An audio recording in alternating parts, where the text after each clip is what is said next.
Hiya, folks. This is Rick Emmett of Triumph. This is Mark Merrill, also known as Johnny B. Bad. Hi, this is a best-selling author. I threw the best-selling in there. Best-selling author Dick Wybrow. I'm Melanie from Second Shooter. This is Jeff with Second Shooter. Hey everybody, it's Brian Allen from Bridges Ablaze. Hey, this is Sammy Lee, drummer of the band Red Rain. Yo guys, it's Mark McKay. Hey, this is Frank Fletcher. Hola amigos, this is Billy Sheehan. Hey guys, this is John Karabi. Hi, this is Jim Valance. What's up everybody, it's Logan from All the Pretty Things. Hey guys, it's Leather Leone. This is Nothing from Inside the Trojan Horse. What's up guys, Cassandra Carson here from Paralandra and the Life Project. My name's Reggie and you are listening to the Weekly Pour podcast. Thanks so much for joining the most amazing twosome out there. The most amazing things that can happen to a human being will happen to you if you lower your expectations. Welcome to the Weekly Pour podcast. Here are your hosts, TbT and Ace. We're back. It is us. It is I, TbT. Yay. It is that guy, Ace. Welcome back to the glorious state of Indiana. Thank you so much for bringing all of the rain that you could possibly bring with you. Me? Why is it my fault? I'm bringing literally all your fault. What did you just get delivered? Banana bread with pecans. Get. Hi. Did you say pecans? Pecans. That's great. Man, you are probably the, how do I say this nicely? The whitest I have ever seen you. Yeah, I turned the light off to see what it looks like. You look very white. Maybe these are things we should experiment beforehand, but how's no that? way. It's kind of like volume when you can't figure out volume whenever you get things going, but whatever. Right. Right. Obviously, it's very important for me to say, go Gators. Yeah. Dude. First of all, I have paid little attention to any of this during the NCAA March Madness thing. But to find out that, Florida has come back into prominence with a coach that looks younger than Billy Donovan did when he was a baby. Correct. And then on the other side, Houston with Kelvin Sampson, formerly an IU coach, which was kind of interesting to see because now he can't get in trouble for all the recruiting things that he does. Right. Now it doesn't matter, which that's neither here nor there, I guess. But that game last night, and I only stayed up because I was working and had it on while I was working, but that was horrible. Fundamentally horrible.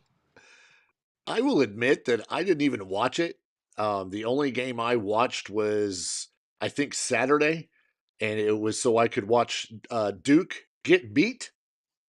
Because anytime Duke gets beat, it's probably the best day in the world. That's another team that's come back. I wondered if Krzyzewski had returned. It's like, right. Wow, Duke's back. So, I don't know that we had a lot of the big upsets and Cinderella stories that everyone likes. It seemed like it was a little different this year. Yeah. But the fact that we had 4 1 seeds in the Final Four was pretty interesting. And then the fact that we had 2 in the finals that, we hadn't heard about these teams in a while, really, at this level. It's kind of neat. But nobody could shoot. Nobody. No. I would be. Go ahead. I was just going to say I would be remiss if I didn't welcome everybody in who's in the chat right now through Facebook. Mama TBT's in, Mrs. TBT, and just a couple others. But more importantly, and most importantly for this evening, at least the next 32 seconds, Kathy, who says hi, watching from my apartment in Indiana, y'all. So she's already got the lingo down, which is good. I think, but I really hope that's the last time we ever hear the word y'all come out of her mouth. That is one of her fears, is to become a redneck. This was brought up a few times on the trip down here that absolutely she was afraid of turning into a redneck. And I think it's too late. Well, and this goes to where you were last week. You weren't on the show. because you were helping Kathy make her transition to the big wet state, the rainforest state of Indiana.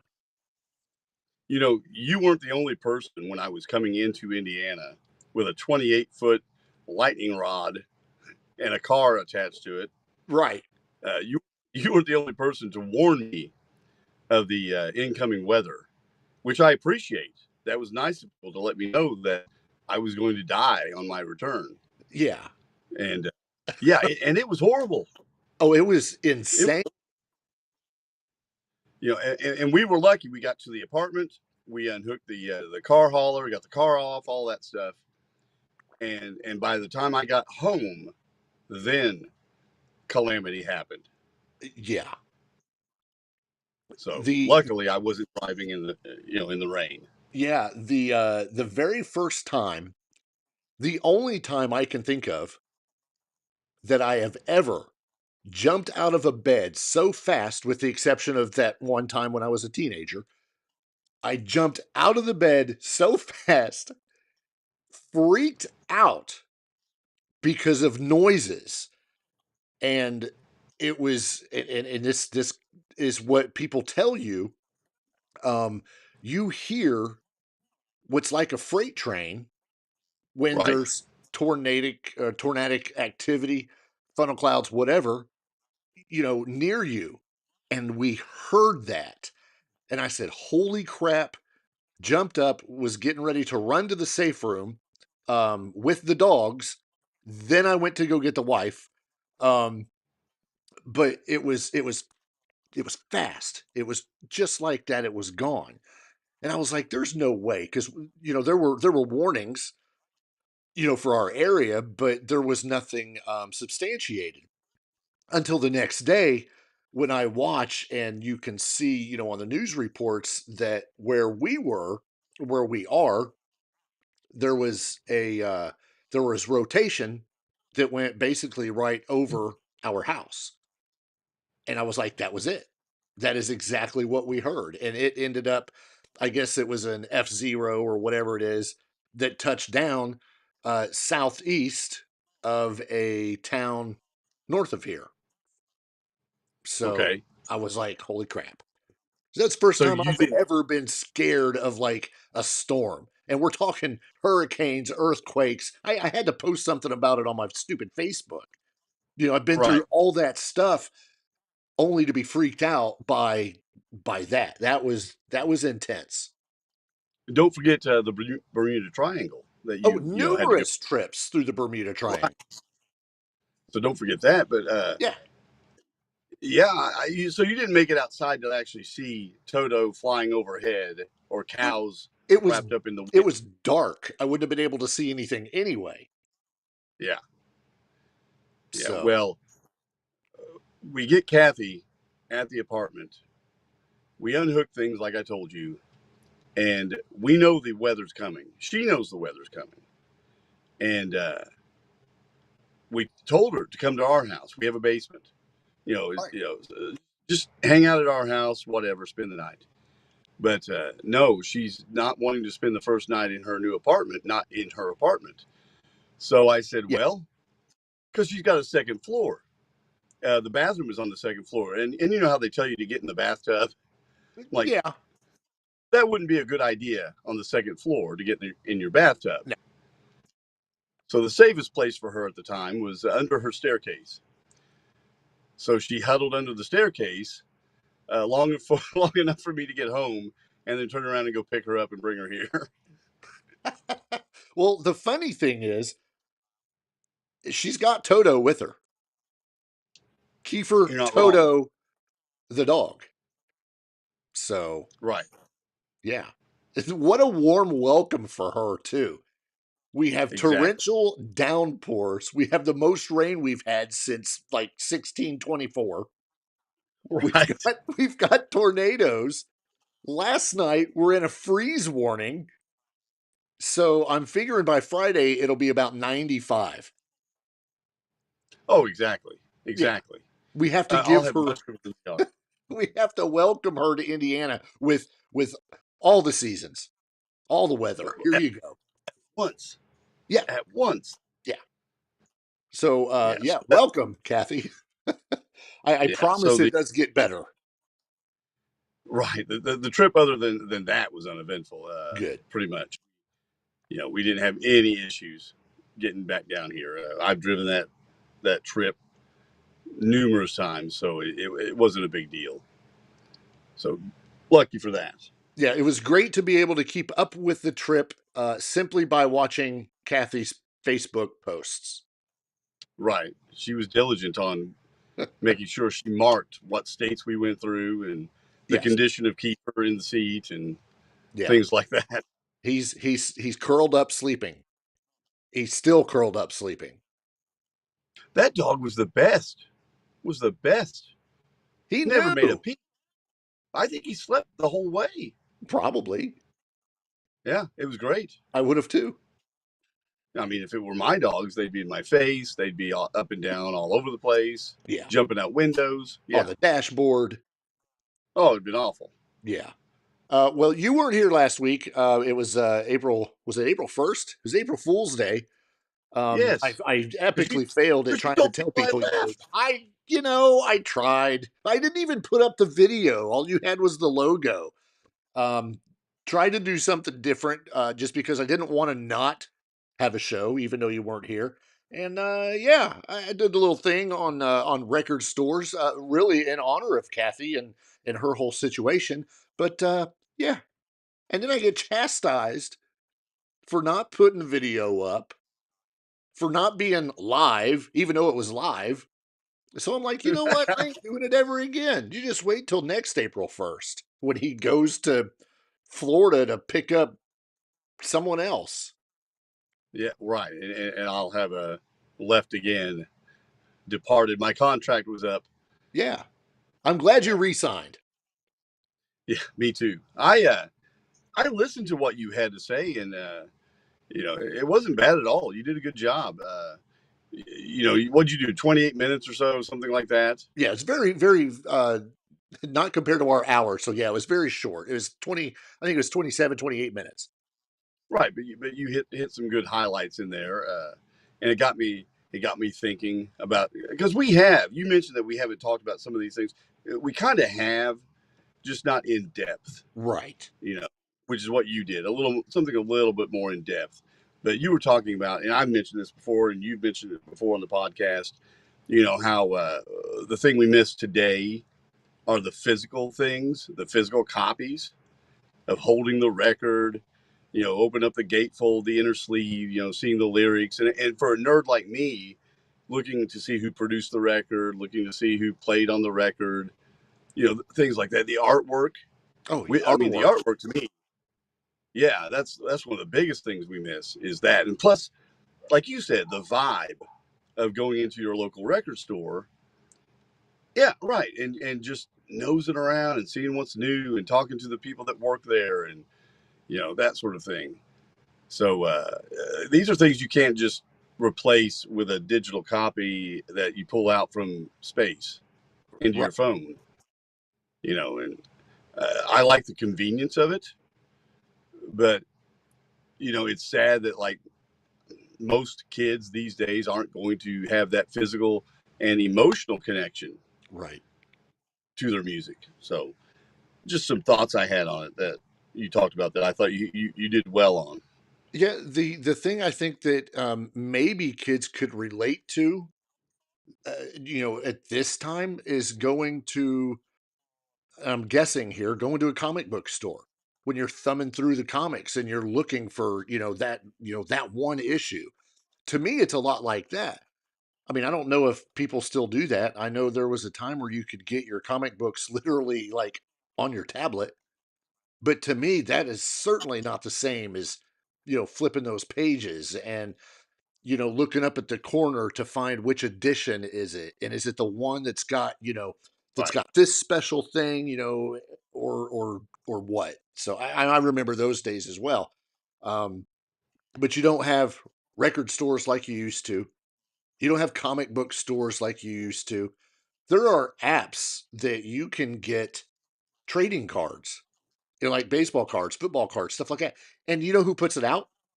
Tops. Really? Tops, you open packs. And I'm like, that's not the same because, I want to pull that wrapper apart and be very gentle so I don't ruin corners. When I find Right. that, that Don Mattingly rookie card or, whoever it may be, because I don't watch baseball anymore to know who is even playing today. But, that's another one of those physical things and having that feel in your hand. Back when we were growing up, there was nothing like opening up that pack and pulling out that 40-year-old piece of gum, breaking your teeth on it, and then spitting it out in 30 seconds because the flavor's all gone. My mother passed a couple weeks ago, and one of the memories I have from being a kid was every week, if I didn't go with her, she would go do the grocery shopping on Friday for the family. And every week she would bring me back comic books. Right. Or I would go with her and I would sit at the magazine rack and at the comic book rack and thumb through them and pick out comic books. And, what memory are you going to have from opening a digital pack that someone, allowed you to purchase with your digital money, that you didn't feel or touch? Exactly. Yeah. I, How many I don't times? see the value. Right. How many times would we, as a kid or whatever, sit in front of that magazine rack or go every couple days because you're waiting for that new edition of Circus or Metal Edge to come out? I was never a Rolling Stone reader because, they were too, hippie and progressive. I wanted the Metal Edge, with Jerry Miller and all of her interviews because I wanted those pictures. I wanted those posters. Right. And Right. you can get those. You can get those on your stupid phone now. Up until probably 10 years ago, magazines were still kind of relevant, Right. or they existed, let's say. And I've got just a slew of magazines that I had subscriptions to. One I'll say one being the old Maxim magazine, which was so popular when it came out. Yeah. Well, I had tons of them, so much so that I had to finally just start getting rid of things, and I chucked a bunch of them. That and some other magazines I had, just tons of them. And now, man, I wish I'd been more selective. Right. Much more selective. Because there are no magazines. Not really. No. Well, I mean, and for instance, think of the Playboys. You used to be able to get those, but you knew when you were going after that special edition that had, China, that had Madonna, that had these celebrities that you were like, man, I'm going to get that. I couldn't imagine now. Well, and Playboy went to that. They ended up going to a digital format. I don't know if it's fully digital or if they're even around anymore. But you could go on your electronic device and you could get every issue you ever wanted. Right. Okay, that's great, but it's still not the same. I want that physical copy. TV guide.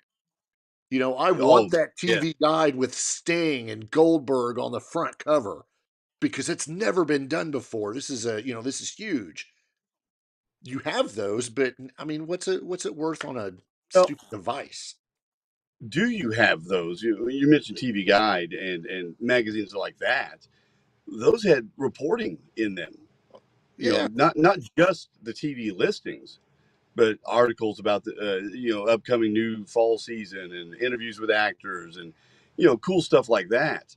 And I don't even, off the top of my head, can't even think of a website that tells me all those things that I want. They're out there, but I know it's of not like two, but sure it's digital. I'm not going thumbing through the entertainment section of USA Today, because it says on the front, 2025, whatever, season premieres, what's coming and what's going. Well, that was like the only way you were able to find out what shows were going to come back the next season or go away. And they're like, oh, they took away TJ Hooker. Right. Well, and even at a more local level, I've talked about this for a while now, but no newspaper. Yeah. No news. Think about what you don't know about what's going on, unless you subscribe to several Facebook groups or pages.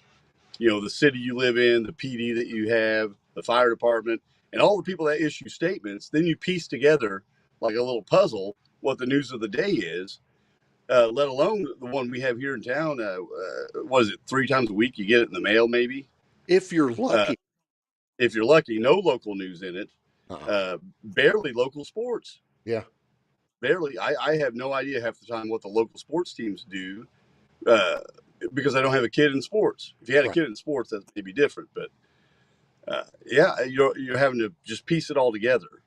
And then you got the opinion pages on Facebook that wonder why there's police officers at the pizzeria during off hours because they're sitting there parked, you know, for whatever reason. Must be a raid. Yeah. You know, must be. So, yeah, we miss a lot when we don't have the things that we used to have. And it goes beyond the physical into the emotional, into the sentimental.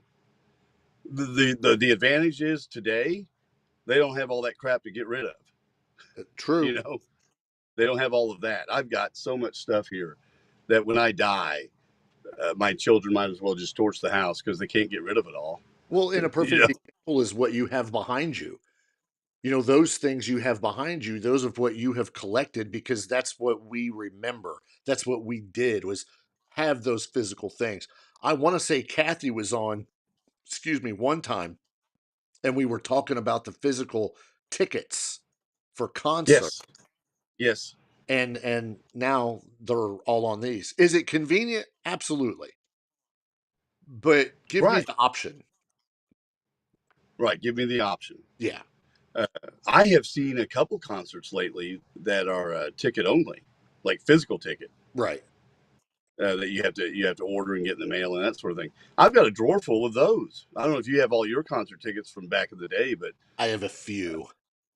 I have all of mine, all of them. But now I can't add to it. You know what I tried to do one time? I tried to print it off. So I got a little print copy on black and white, and I tried to cut it and make it look like the other ones, you know, but it's ridiculous. It just looks like a printed piece of paper, you know. It's ridiculous. Yeah. And you know, that kind of goes along with the record stores, because some of the record stores, that's literally where you would go to get your physical tickets. Exactly. They went hand in hand. Yeah. You know, and can you remember you're going up to the counter to get your tickets, and you know you're in this fight with people that are on the other side of the country or states or wherever they're at, trying to get these 2 seats in the front row. You know, it's like that today, except now we're doing it, not a store clerk, but right. There was still that anticipation of what you could get, you know. Or there's a lottery. I stood in line one time. Stood in line for, I think it might have been Cinderella tickets here in town, outside the music store. And got there early, and I'm like 4th in line. Man, I'm going to get the best seats, right? They come out, and they have us draw bullets with numbers on the end, on the shell casing, and I ended up like 10th.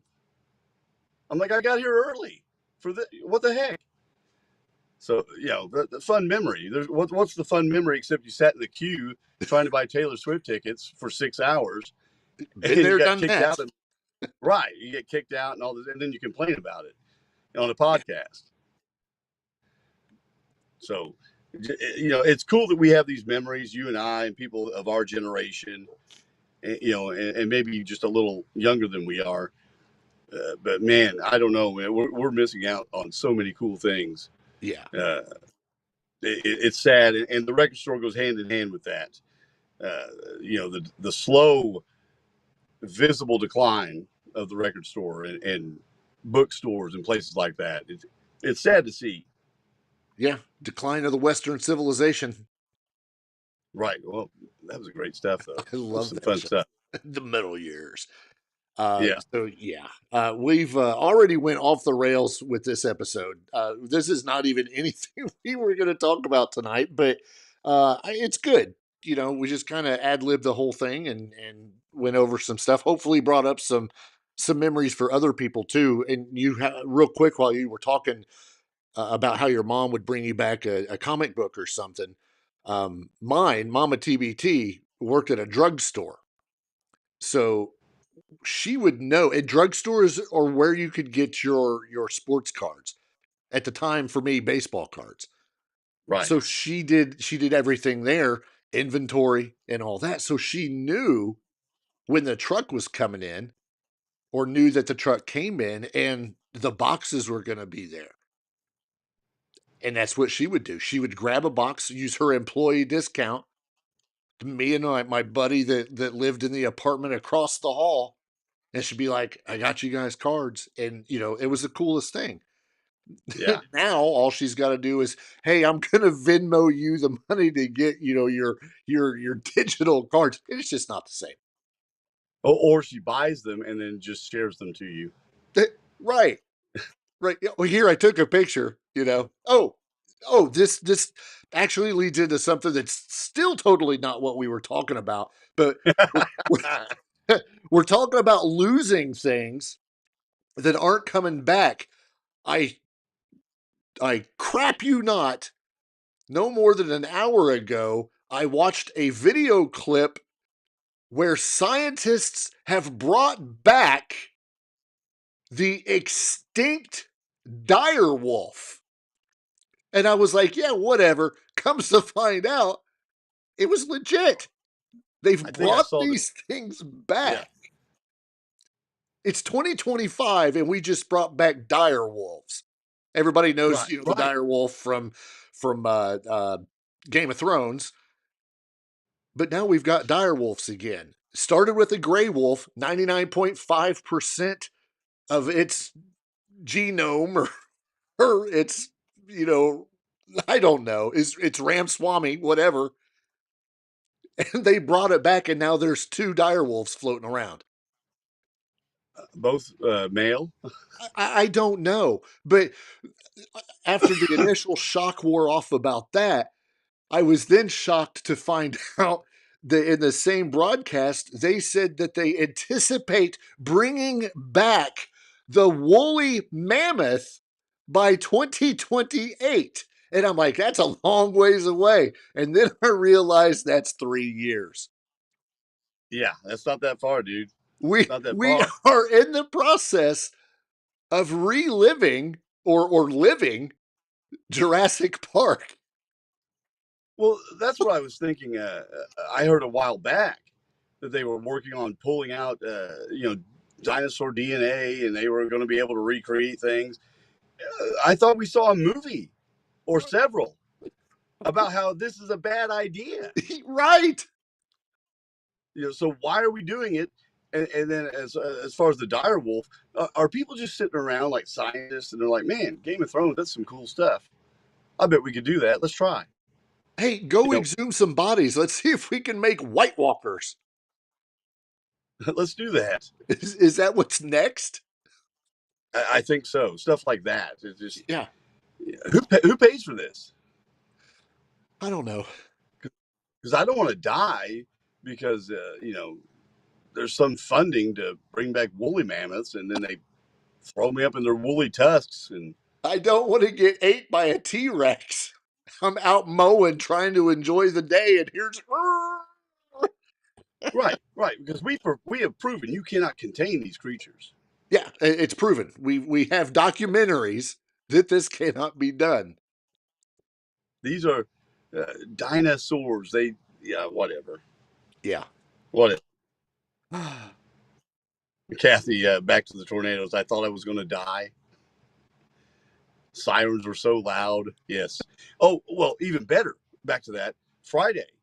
You know how we do the siren testing every Friday at noon. Right. Right? So we're unpacking the truck, the 28-foot lightning rod. And at noon, the siren goes off. And, oh, my, she thought another tornado was coming right there at noon. No. That's just a warning. We play with our sirens here. We play with them every Friday. It's just a trick. It's not really happening. Right. Oh, I got to dive into some of this news. We got quite a bit this week. It's a potpourri of different stuff. I think I'm going to jump right into something we mentioned a couple weeks ago, and that was the tour that was going on with Godsmack, where Shannon Larkin and Tony Rombala were not going to be part of this tour. Well, it didn't take long. It was on April 2nd, I believe it was, that Godsmack officially confirmed that Shannon Larkin and Tony Rombola are no longer members of Godsmack. They released a message to their fans that states this. I'm just going to read it out. It's a long one. I'm not going to read the whole thing, but after almost 3 incredible decades, 2 of our most cherished members, Tony Rombola and Shannon Larkin, have decided to retire from the band permanently, on good terms, but for no other reason than to fulfill their desire to live a more simple and quiet life away from touring. There's a whole bunch more to this message, but that's really the important part. To add just a little bit to that, it's amicable. Like, it was like, man, I get it, I understand. Take care of your family, enjoy life, done. Right. Well, it states in here too that they both say, one of them's turning 60, one's 58. They've been doing this for a long, long time.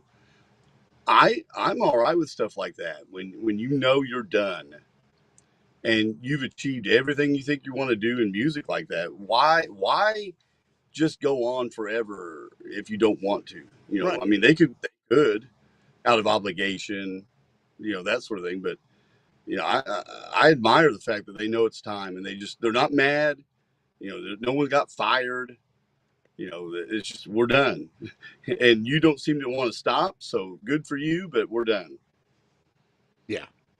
Now comes the whole who's going to replace them. Is it going to be a permanent replacement? Is it going to be, are they going to be in the same on the same issue with Skid Row trying to find a singer? I don't think it's going to be the case because this is Godsmack. They got to find a guitarist and they got to find a drummer. Right. Somewhere in this article, also, and this I found interesting, Sully says, hey, we're already making new music. And that caught me right there because wasn't the last record the last record? I thought it was. Or potentially the last record because they didn't see the point in making new music in 2024, 25. Because why? I'm cool with it. It goes back to what we've talked about already. Right. I'm cool with a band putting out new music, be creative, all that stuff. But again, they don't have to. They could tour on what they've already done and be fine. Yeah. So I just found it interesting because, not long after we've said we're not doing it, now maybe we're doing it. Yeah, I'm confused. Either way, it's still Godsmack. I'm sure Sully's not going to let, just anybody come in and replace them. So I'm actually kind of stoked to see where this goes with Godsmack. It'll be interesting. So best of luck to everybody, especially Tony and Shannon, because I mean they've been part of something that's just been badass for 30 years. I seen them first when they first opened for Metallica. That was the first time I'd ever seen Godsmack, and I was like, oh my gosh. I was like, those guys are awesome. And they are snowballed from there. Yeah, they're excellent live. If even if you get to see them without those two, I'm sure it's going to be great. Yeah, absolutely. If you're looking to see Creed on tour in 2025, lucky for you, they've just added 5 more stops to their already 23 city run. The dates have been added because of fan demand, which has resulted in over 1 million tickets to be sold to date. For the extended Summer of 99 tour, 5 additional stops for 2025 include Mount Pleasant, Michigan, Cincinnati, Ohio, Providence, Rhode Island, Manchester, New Hampshire, and Halifax, Nova Scotia. Those tickets go on sale, I don't know, a week ago. And yeah, they'll be out there. It's ridiculous. They're turning into like the Metallica of touring. When it's going so well and the response is so good, why not keep going, right? Yeah. You know, I mean, Motley Crue extended that stadium tour a little longer and a little longer, you know, for various reasons, but it was selling, it was doing well, so why not? Yeah, absolutely. I know we've mentioned it before, but they will be on tour this year with Three Doors Down, Daughtry, Mammoth, Big Wreck, and Hinder. Not all at the same time. You'll have to check your local listings to see just where exactly they're going to be and who with. So, big stuff. Big stuff from the Creed camp. So big. Where do I go from here? Oh, I know. I thought you were going to say something. I was waiting on you. You said you knew something. Our buddy John Corabi was in the news. Just a couple days ago, it was announced that John Corabi has signed a deal to release a new solo album. The former Motley Crue and current Dead Daisies frontman John Corabi, who released 2 standalone solo singles in the last 4 years, was it Cosibella and Your Own Worst Enemy, has confirmed plans to put out more solo music in the not-too-distant future. According to Mr. Corabi, I just signed another deal to do another solo record, and so my manager and I were talking about it, and we were reminiscing and recapping, blah, blah, blah. We're going to get it.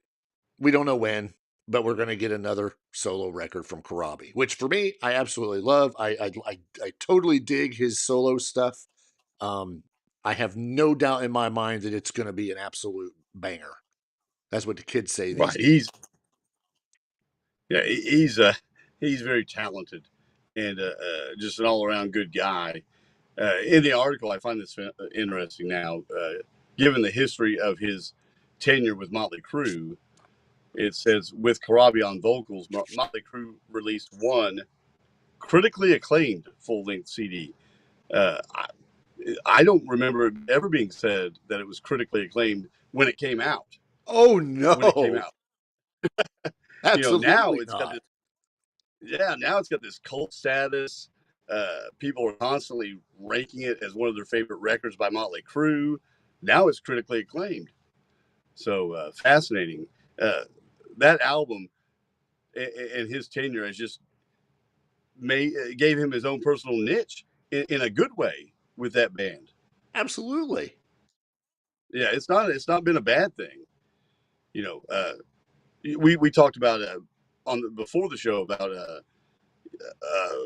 oh, help me out here, Richie Kotzen. Oh yeah, Richie Kotzen, and he had a tenure with Poison on the Native Tongue record, which is a good record, but nobody talks about it being critically acclaimed, and it's barely even mentioned. You know, it's a footnote in the history of Poison. Right. The Corabi thing is not a footnote; it's a footprint. Yeah. You know. Yeah, absolutely.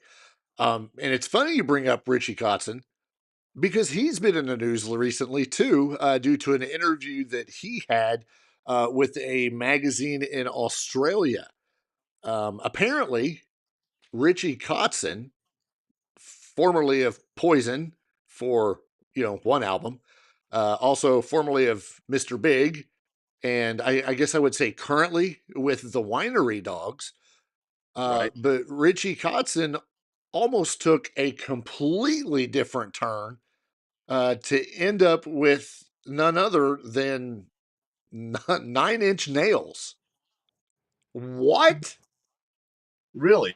Because I don't see how he would fit in with what they do or what they did. No. So in this interview, he revealed a little known fact when responding to a fan question on if he had ever come close to joining any bands that people didn't know about. And his response was, the closest band that I ever came to joining was Nine Inch Nails. He talked about how he got a phone call and that they were Jordy White let him know that the band was potentially looking to add a new musician. Said, "Hey, you need to come down and try out and blah blah blah."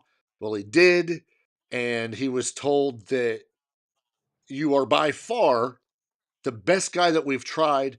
We'd love to have you in the band. I'm going to have my manager reach out to you. Well, guess what? He did. The manager did not reach out to him. Oh, he didn't even call?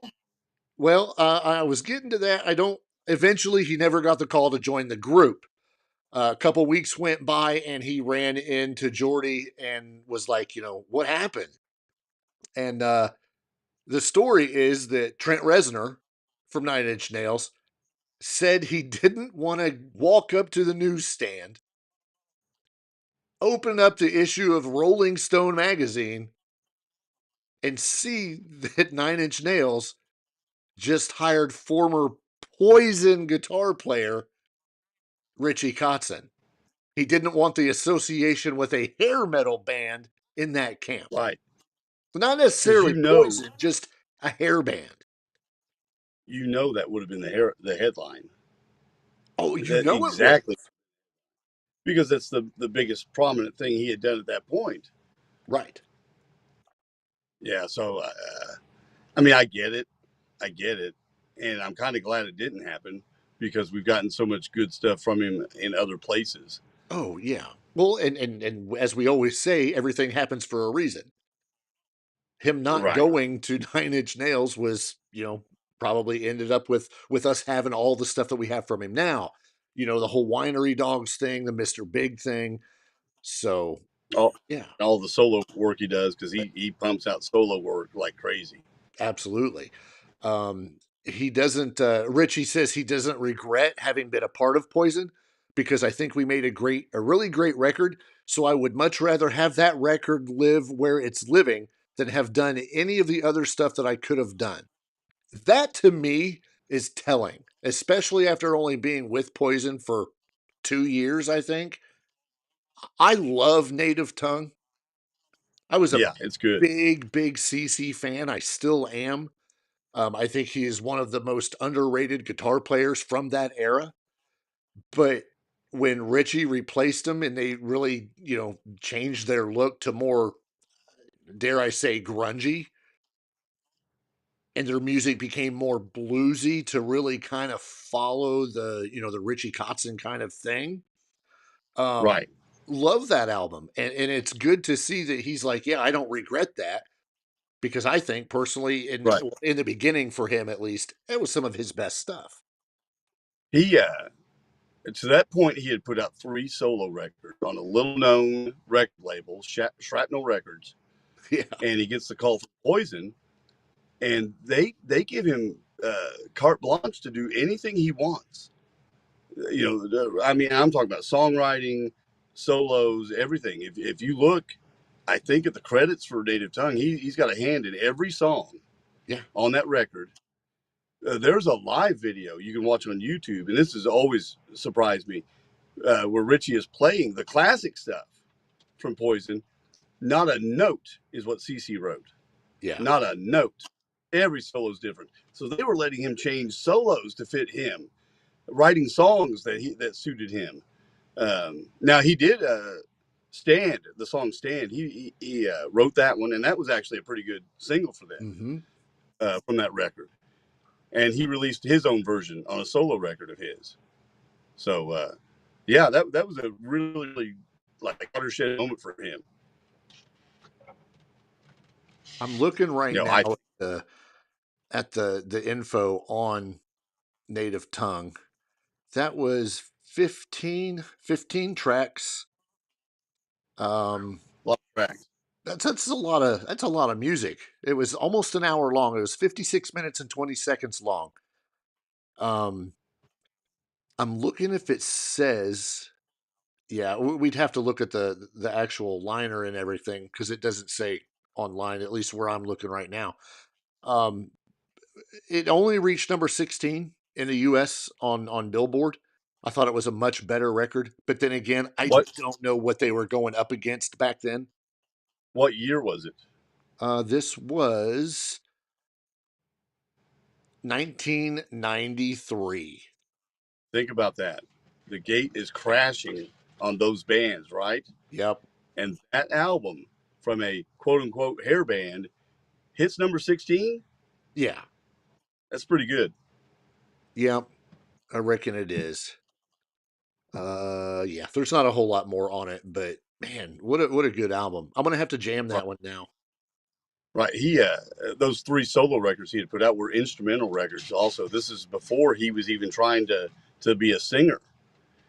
So that was all later on. And it's funny you say that because he's got a very unique voice. Yes, he does. Very unique. He does. I heard him just before I knew it was him. I heard a song. I wish I could remember the name of it. And I was like, oh man, I was like, that's not bad. Who is that? It was freaking Richie Kotzen. I was like, what? I was like, it's kind of cool. But it was off of one of his solo records. I don't remember which one. Most of those are well, all those solo records are very good. I just got a text from my Canadian cousins for me to say hi because they're watching. Oh, well, hello, Canadian cousins. Yes, that's awesome. The Ace Canadian cousins. Hello. Well, and it's probably still snowing where they're at. Oh, good call. It probably is. They know what winter is all about. Nice. All right. Speaking of Poison, a new interview came out with Poison drummer Ricky Rocket recently, and he spoke about the band's plans to return to the road in 2026 to celebrate the 40th anniversary of Poison's Look What the Cat Dragged In, released in 1986. He said, and this is according to our friends over at Blabbermouth, you know what? We're in talks right now about that. This week has been the week that we're starting to plan that possibility. I think we should do it. And he goes on to say they can't let the proverbial cat look what the cat dragged in out of the bag yet. But I'm sure they will. He says he could tour 9 months out of the year every year. He loves touring, and as long as he gets to see his family, he's good. Especially the way Poison tours, it's great. It's a great experience. You get to know people out there, all these territories, and it's like a family reunion. He used to hear older bands talk about things like that, and he'd be like, what are you talking about? Now he knows. He gets it. Even some of the hotels, you go like, hey, you were at the front desk last year, blah, blah, blah. They're going to do it. He just can't come out and say it yet. You know what's Poison? Many things, but what's really cool is that even though, and I believe those members outside of Bret Michaels would like to do more as Poison than what they currently do, what's really cool is that they haven't sued each other. They haven't broke up. We don't have 6 versions doing 3 tours separately, called Ricky Rocket's Poison and, CC DeVille's Poison. We don't have that. They've had their on-stage brawls, when they were, a little younger, like literally, and they've had their infighting. But they're all original. One of the few, all original. And, when they get to do something as Poison, it's always good. It's always good. Yeah. And the fans love it. Yeah. And maybe that's why, maybe we shouldn't complain that they don't tour more, because we are not oversaturated with Poison like we do with other bands who constantly tour. That's true. Maybe it's a good thing. Yeah.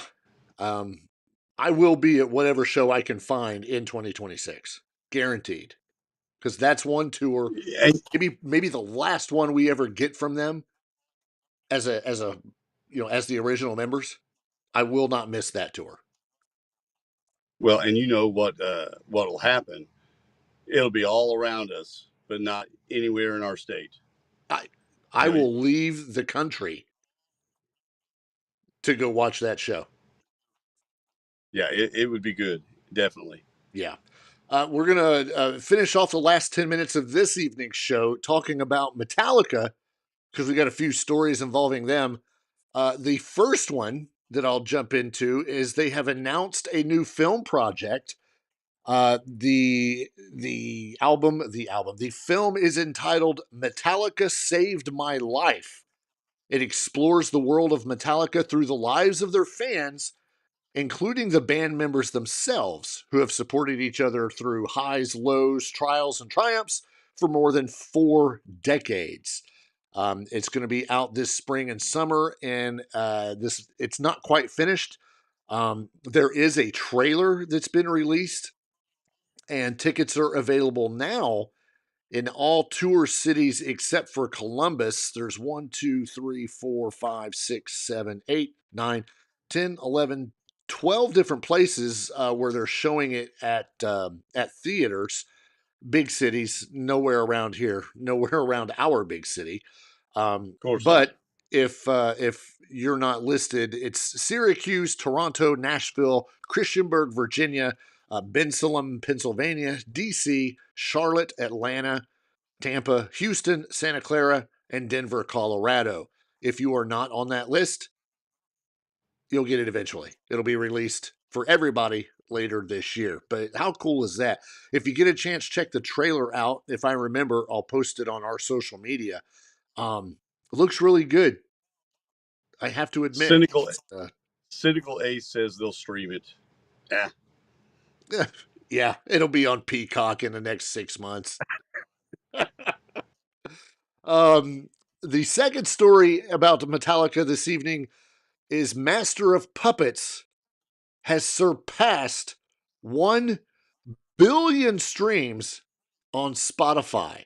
The title track of Metallica's Master of Puppets album surpasses 1 billion streams on Spotify, and according to Metallica, they are psyched to share.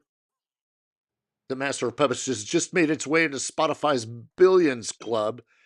The Billions Club is a playlist first launched in 2020, which includes all the songs on Spotify that have surpassed 1 billion streams on a platform. Try saying that. Say 1 billion. 1 billion. 1 billion. Yeah.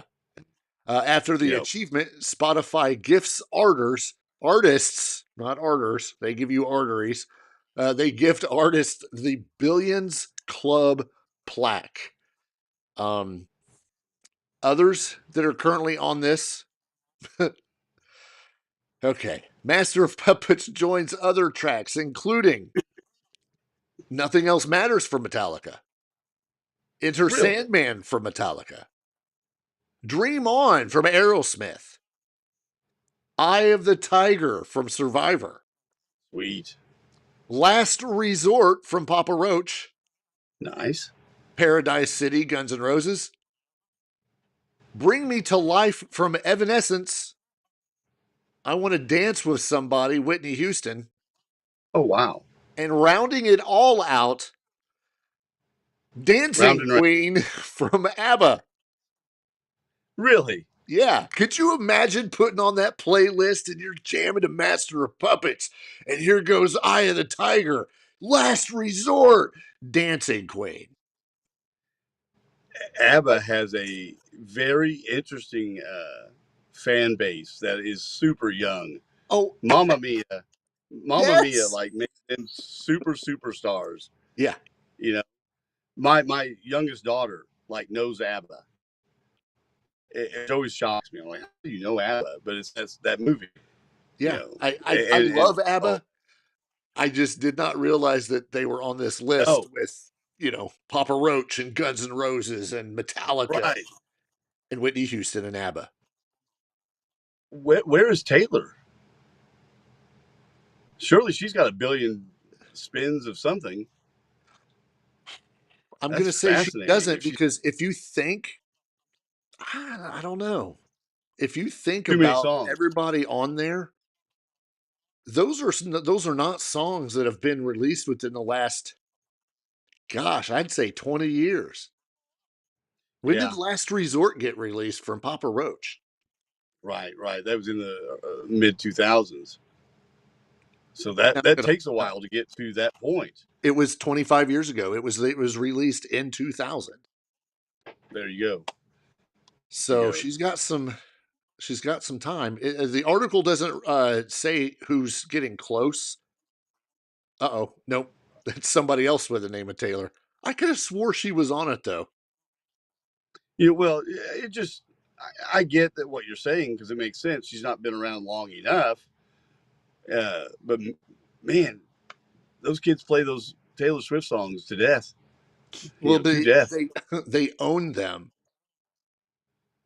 so they're not doing it through Spotify or whatever. The last bit of news coming out of Metallica, which we're going to spend the last 5 minutes talking about this because I do not agree with the label. In a poll conducted by Loudwire, after nearly 150,000 votes were cast in 5 rounds, they did their March Dadness tournament. That's dad with a D-A-D. March Dadness tournament. Metallica has been crowned. I really don't want to say it. Just say it. The best dad rock band of all time. The championship round was down to 2 representatives from different generations. Metallica representing Generation X and Nirvana representing the millennials. The tournament began with 32 entrants from the Boomer division, the Millennial division, the Gen X division, and the Gen Z division. I have no idea who won what because they only put the winner. I can just tell you that I don't understand. I don't understand this bracket. All of the people at Loudwire had expected one of the more traditionally recognized dad rock bands to take the crown, like Van Halen or Led Zeppelin. But there was just no stopping Metallica from rolling over everyone. Who decided that Metallica should be even in the bracket? How is that dad rock? I don't know. They were so that they have been hurt by their popularity. I have been hurt. You know, this is a band that literally created the 16th note guitar riff repeated over and over and over and over at very loud decibels. And now they are dad rock. So if I'm reading this correctly, the final 4 bands were Nirvana, Metallica, Avenged Sevenfold, and Led Zeppelin. So I think I'm gonna say this thing is just weird.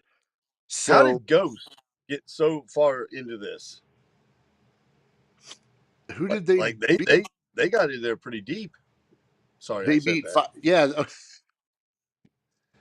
they beat Five Finger Death Punch. They beat Shinedown, Greta Van Fleet, which I don't even know why they're on the list. Ghost, yeah, the Ghost in their if I'm reading this right, in their bracket they beat or they lost to Avenged Sevenfold. How did Paramore get in this list? I don't know. Gen Z. That's all you have to say. Gen Z. 21 and I love how we can't say 21 Pilots. I love how we can't say baby boomer anymore. I know. It's just boomer. Like that's the only one that makes me laugh because everyone else gets their proper name. Okay, boomer. But not boomer. Oh, boomer. You and your damn Beatles. The Gen X. The Beatles didn't even make it very far at all. No. So the Gen X division with Metallica, Bon Jovi, Fleetwood Mac, Guns N' Roses, Black Sabbath, Van Halen, Aerosmith, and AC/DC. I don't know how Fleetwood Mac is in the Gen X division, but okay. That was very close. That's a boomer group, isn't it? That's what I thought. Anyway, yeah, not a big fan of the poll, but hey, you can't argue with 150,000 voters, and I'm still Did they get a plaque? Metallica got it. Did they get a plaque to put up next to their $1 billion? I mean, their billion plays on Spotify or whatever. They better send something with a Loudwire logo on it or something. I want James Hetfield to wear a shirt that says Dad Rock. Yeah, we should totally push for that. One noticeable person that was missing for tonight's chat was Natalie, our moderator. She has been fired. Again. Hey, we'll see you next week.